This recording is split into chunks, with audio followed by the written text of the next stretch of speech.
the officer who killed the young Tamir Rice has been rehired in another jurisdiction as a police officer. We're gonna stop that. All right, that's gonna stop today. For those who need a reminder of what happened, here it is. Okay. Cops pull up. Tamir Rice is a kid doing what kids do, playing. The cop decides to kill a child, 12-year-old child. Don't forget exactly what happened that day. All right?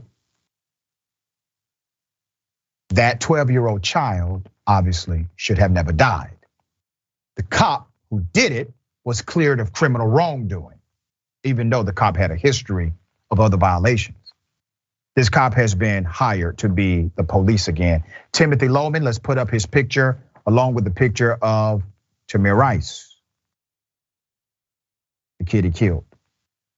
Timothy Loehmann has been hired for a new police position. Loehmann has been hired as the one and only officer of a small bureau in Pennsylvania named Tioga, with a population of about 700 people, okay? That picture you're looking at, that's him being sworn in by the mayor, David Wilcox. The council unanimously approved Loehmann's hiring. He was hired on a 90-day probationary period, and according to the mayor, the intention was to promote him to chief after a successful period. Well, we're gonna, as I said, put a stop to that. Guarantee you, by the time we talk about this next week, he will not have that job. Now, we had to do this before when he was hired in another jurisdiction. We're gonna do it again. Mayor David Wilcox, let's put up the mayor. Let's go ahead and put the pressure on the mayor here. He said he was unaware of the cop's background, as hiring and firing is done by bureau counsel. Something the mayor said the council president led him to believe had been done and there were no issues. Okay, wait a minute. Nobody decided to, I guess, check the references. Maybe even Google the name. Nobody? The mayor said he set in on this cop's interview and his time in Cleveland came up, but nothing was ever mentioned about his role in Tamir Rice's death. The mayor said he never saw the resume, never looked at it. I mean, that's white privilege for you. Wilcox said that the cop has yet to work a shift, and he won't until this is all cleared up. The mayor said he's urging the council to meet and discuss Loehmann's past and what happens next.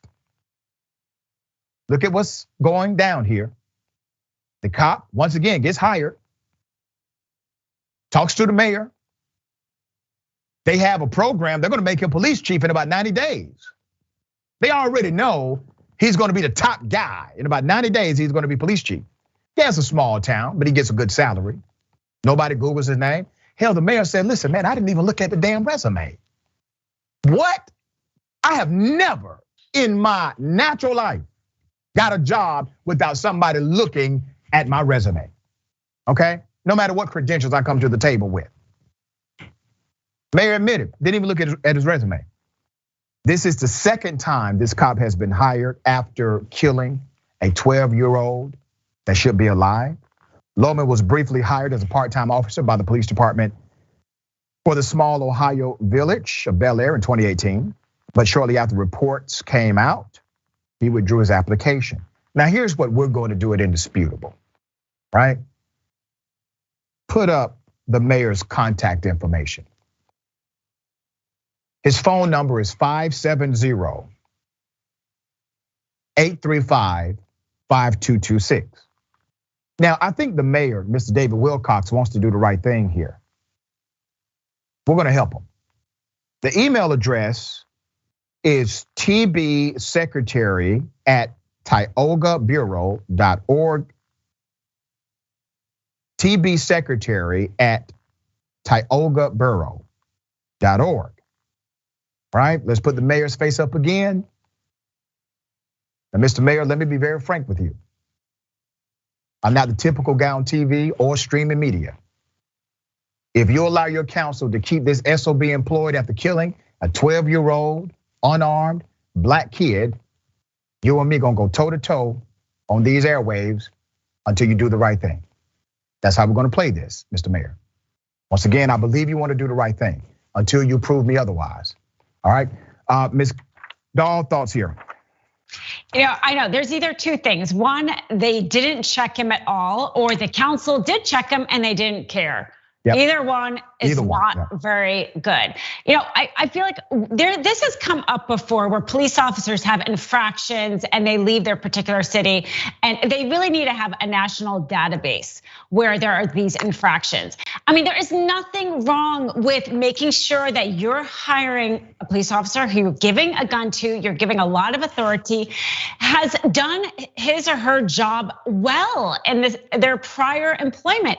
That will actually gain more respect with the police department. Police officers should be behind this, but right now there's not. And this has come up before. I mean, obviously this is a huge case and it's very obvious to know who he did.